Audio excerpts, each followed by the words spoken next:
நெல்லையில் இடப்பிரச்சினை தொடர்பாக ஓய்வு பெற்ற உதவி ஆய்வாளர் ஜாகிர் ஹுசேன் வெட்டிக் கொல்லப்பட்ட நிலையில் போலீசாரின் கவனக்குறைவால் இச்சம்பவம் நடந்துள்ளதாக அவரது மகன் குற்றம் சாட்டியுள்ளார்.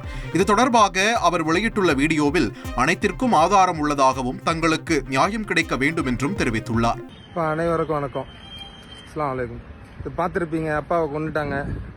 ஆமாம், அவர் எவ்வளோ இருக்கிற வரைக்கும் எவ்வளோ முயற்சி பண்ணார். இது வந்துட்டு முழுக்க போலீஸோட கவனக்குறைவால மட்டும் தான் நடந்திருக்கு. இது வந்துட்டு நம்ம சும்மா எடுத்த உடனே சொல்லலை போலீஸோட இது அப்படின்னு. அந்த நடந்த அந்த 9ஆம் தேதியிலிருந்து அன்னையிலிருந்து அன்னைக்கு கம்ப்ளைண்ட் கொடுத்துருக்கோம். முதல்ல கம்ப்ளைண்ட் கொடுத்தது எங்கள் அப்பா, ஆனால் பிசிஆர் கேஸ் போட்டது எங்கள் அப்பா மேலே. அவன் வந்து ஒரு முஸ்லீம் கன்வெர்ட், ஒரு நான் முஸ்லீம் வந்து ஒரு முஸ்லீம் கன்வெர்ட் ஆனவன் பிசிஆர் கேஸ் கொடுத்துருக்கான். அந்த கேஸ் எடுத்துருக்கிறாங்க. இன்ஸ்பெக்டர்கிட்ட கொடுத்தோம். அதுக்கப்புறமா இது பொய் சொல்றான்னு இப்போ ஏசிட்ட கொடுத்தோம். அப்புறம் கமிஷனர்கிட்ட கொடுத்தோம். அதுக்கப்புறமா கலெக்டர்கிட்ட கொடுத்தோம். அதுக்கப்புறம் சிஎம் செல்க்கு கொடுத்தோம். இது எல்லாமே இப்போ நடக்கல. இது வந்து 2 மாசமா நடந்துட்டு இருக்கு. அவரோட பழைய ஆடியோ வீடியோலாம் நீங்க எடுத்து பார்க்கலாம். இது பார்த்து இவர் வந்துட்டு முன்னாடி வந்துட்டு நம்ம சீஃப் மினிஸ்டர் அவரு டெப்டி சிஎம்ஆ இருக்கும்போது அவர்கிட்ட பிஓசோவா இருந்தவர். போலீஸ் வேலை வேண்டான்னு சொல்லிட்டு அந்த வேலையை விஆர்எஸ் கொடுத்து லாரி ஓட்டினவர் எங்க அப்பா. இதெல்லாம் வந்து ஒரு இதுக்கு சொல்றேன். அந்த அளவுக்கு நம்மள இது பண்ணாரு. எவ்வளவு முயற்சி பண்ணாரு. Facebookல போஸ்ட் போட்டுட்டே இருப்பாரு. நம்மள கொலை முடிச்சு கொடுக்குறாங்க, இந்த மாதிரி மேட்டல் கொடுக்குறாங்க. அப்பெல்லாம் ஒருத்தனும் இது வரைக்கும் கேட்கவே இல்லை. இது வந்துட்டு ஒரு பிளான் பண்ணி பண்ற விஷயம். ஒரு 2 மாசமா சொல்லிட்டு இருக்கிறோம். போன ஒரு 4-5 நாள் முன்னாடி கூட புதுசா வந்து ஏசி கூட கொடுத்துருக்கிறோம். இந்த மாதிரி நம்மள இது பண்ண போறாங்கன்னு. அது வரைக்கும் ஒரு ஆக்ஷன் எடுக்கல. இது எப்போ நடந்திருக்குன்னா, ஓகே அவனை நம்ம வந்துட்டு ஃபுல் டாக்குமெண்ட்ஸ் கலெக்ட் பண்ணிட்டோம். அவன் முஸ்லீமா கன்வெர்ட் ஆனது ஓகே, அவன் முஸ்லீமா மாதிரி மேரேஜ் பண்ணது ஓகே, அவங்க அப்பா அம்மா முஸ்லீமா மாத்தினது ஓகே, இதெல்லாம் எடுத்துட்டு போயிட்டு நம்ம புதுசா இப்ப இருக்கிற ஏசிட்ட போய் கொடுத்துருக்கோம். கொடுத்ததுக்கு அப்புறமா அவங்க சார்ஜ் ஷீட் போடணும். 60 நாள்ல சார்ஜ் ஷீட் போடணும். அந்த கேஸ் பெயில வந்ததுக்கு அப்புறமா அந்த இதானதுக்கு அப்புறமா இன்னும் அவங்க சார்ஜ் ஷீட் போடல. அப்போ போலீஸ் வந்துட்டு அவங்க மேல தப்பு வந்துடும். நாங்க சொல்லிட்டோம் அவங்கள்ட்ட, கண்டிப்பா பிரைவேட் கேஸ் போவோம். அந்த இதுக்கு மேல எல்லாத்தையுமே சொல்லியிருந்தோம்.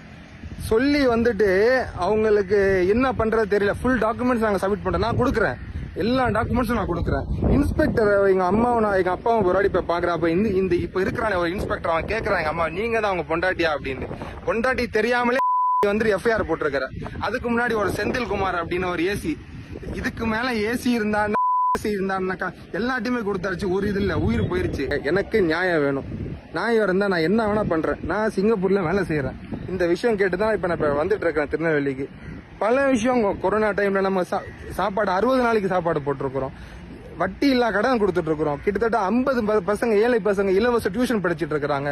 10-15 பெண் பிள்ளைங்க வந்துட்டு தையர் பாடம் கத்து கொடுத்துட்டு இருக்கிறோம். ஒரு கல்யாண மண்டபம் கட்டிட்டு இருக்கிறேன். நான் என்னோட சம்பாத்தியத்துல கல்யாண மண்டபம் ஏழைங்களுக்கு கொடுக்கறதுக்காக கட்டிட்டு இருக்கிறேன். இது வரைக்கும் நான் எந்த ஒரு இதுலயும் நம்ம இது போட்டதில்லை. எதுலயுமே விளம்பரம் எங்களுக்கு தேவையில்லை. எந்த கட்சியிலயோ எங்கேயும் போயிட்டு நம்ம நன்கொடை கேட்டதில்லை.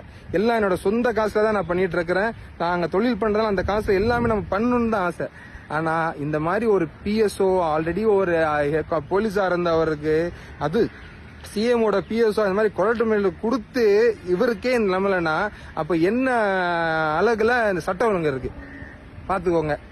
இது விஷயமா நம்ம திருநெல்வேலியில் இருக்கிற நம்ம இவர் நயினார் நாகேந்திரோட போய் சொன்னோம். அவரு அந்த இப்ப இருக்கிற இன்ஸ்பெக்டருக்கு போன் அடிச்சு சொன்னாரு, அவர் அந்த மாதிரி பண்ற ஆள் இல்ல, எனக்கு அவரை பத்தி தெரியும், நீங்க நல்லா விசாரிங்கன்னு சொல்லியிருக்காரு.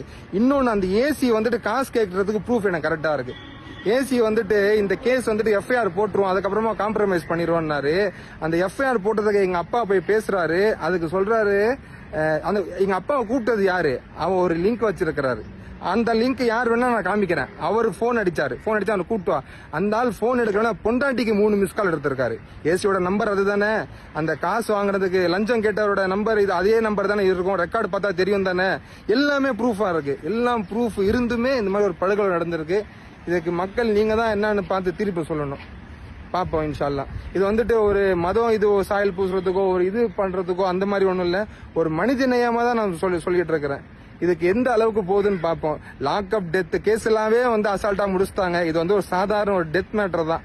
இது வந்துட்டு ரொம்ப சிம்பிளா முடிச்சிருவீங்க. இருந்தாலும் முடிஞ்ச அளவுக்கு நம்ம ஃபைட் பண்ணி பார்ப்போம், என்ன ஆகுதுன்னு பார்ப்போம். ஓகே, நன்றி. இன்னும் நிறைய தகவலோட என்னென்னலாம் பண்ணிட்டு இருக்கோன்னு தவிர நான் அவங்களை அப்டேட் பண்றேன். எங்க அப்பாவோட பேஜ்லயே நான் அதை போடுறேன். செய்திகளை உடனுக்குடன் தெரிந்து கொள்ள உடனே சப்ஸ்கிரைப் பண்ணுங்க.